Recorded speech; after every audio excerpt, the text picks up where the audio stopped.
Hello दोस्तों, welcome back to my channel. और आज हम लोग बात करेंगे संजना यदुवंशी के बारे में, जिनकी अभी फिलहाल में शादी हुई है। श्याम यादव से उनकी शादी हुई है नोएडा में। वैसे वो रहने वाली इटावा की, आप लोग जानते होंगे। उनकी एक चीज हम लोग देख रहे हैं कि जब से उनकी शादी हुई है तब से उनकी भाभी ना तो व्लॉग्स में आती है, ना रील्स बनाती है, अब ना शॉर्ट्स वीडियो डालती है। पहले शादी, जब संजना जी की शादी हुई थी उससे पहले उनकी भाभी की एक आईडी थी, उस पे अच्छे खासे फॉलोअर्स थे और वो रील्स डालती थी डेली। लेकिन संजना की शादी से ना तो उनकी कोई रील आई है और आईडी भी उनकी बंद हो चुकी है। संजना जी का कहना ये है, जब लोग उनके पास कमेंट्स कर रहे थे कि आपकी भाभी क्यों नहीं दिख रही है, शादी में भी नहीं आई थी, तो उन्होंने ये बोला है कि मुझे अब उन लोगों से मतलब नहीं है, क्योंकि मैं उनकी फैमिली से बिलोंग नहीं करती हूँ। अब मेरी शादी हो चुकी है तो मैं अपने ससुराल की फैमिली से बिलोंग करती हूँ। उनका कहना ये है कि जो भी भाभी की बात है वो भैया संभालेगा। और फिर उनके भाई ने भी ये बोला था कि वो प्रेग्नेंट है, इस वजह से उन्होंने वीडियो व्लॉग्स बनाने बंद कर दिए हैं। पहली बात तो ये, अगर उन्होंने अपनी मर्जी से खुशी खुशी वीडियोस डालनी बंद करी है और वो लोग बोल रहे हैं कि आईडी भी उनकी किसी ने मतलब कि रिपोर्ट करके बंद करवाई है, ऐसा कुछ नहीं है। उन्होंने आईडी उनके घर वालों ने ही बंद करवाई है। क्यों? अगर उन्होंने खुशी खुशी बंद करी है अपनी चीजें तो वो शादी में क्यों नहीं आई? और अगर प्रेग्नेंट भी है तो क्या शादी के फंक्शंस प्रेग्नेंट लेडी अटेंड नहीं करती? ऐसा तो कहीं नहीं देखा हम लोगों ने। और ये काफी सारी चीजें एक साथ ही क्यों हुई? संजना की शादी के बाद ही उनका घर अलग कर दिया, मुस्कान को अलग रख दिया, वो दोनों अलग रहते हैं। और आईडी चली गई।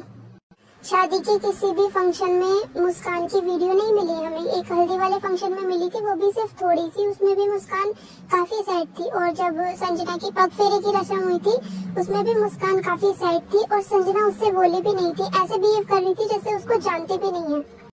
अगर मुस्कान की कोई गलती भी है तो उसको माफ कर देना चाहिए संजना को और उनके ससुराल वालों को, क्योंकि वो मुस्कान की अभी कोई ज्यादा एज नहीं है, वो इतनी कम एज में उसकी शादी हो गई, सब कुछ हो गया। और क्योंकि हम लोग काफी टाइम से, जब से मुस्कान की शादी हुई थी तो हम लोग उसको देख रहे थे, रील्स में व्लॉग्स में देखते थे तो अच्छा लगता था। और एक चैनल भी था, संजना की फैमिली वाला चैनल था, उसमें मुस्कान आती थी डेली, उसके व्लॉग्स आते थे तो काफी अच्छा लगता। लेकिन अब ना तो उसकी आईडी है, इंस्टाग्राम आईडी है, ना तो यूट्यूब चैनल है उसके पास। तो संजना ने बोला है कि अब मैं कब तक इनको बैठ के खिलाऊंगी, अब ये खुद भी तो कमाएगा, इसकी वाइफ है तो ये कमाएगा, ये खिलाएगा। तो ये चीज आपको पहले क्यों नहीं याद है? अगर मुस्कान आज भी यूट्यूब पे चैनल बना ले तो मुझे पता है कि मुस्कान के काफी फैंस हैं, वो काफी लोगों को अच्छी लगती है, एक प्योर हार्टेड लड़की है।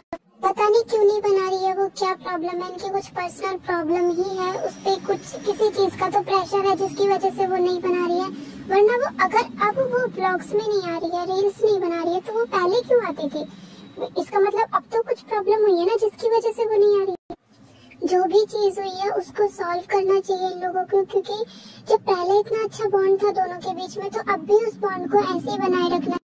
फिर जब लोग कमेंट्स करने लगी, ऑडियंस उनके पास काफी कमेंट्स करने लगी थी, तो उसके बाद उनकी एक रील आई थी, अक्षय भैया की, संजना के भाई की एक रील आई थी मुस्कान के साथ इंस्टाग्राम पे।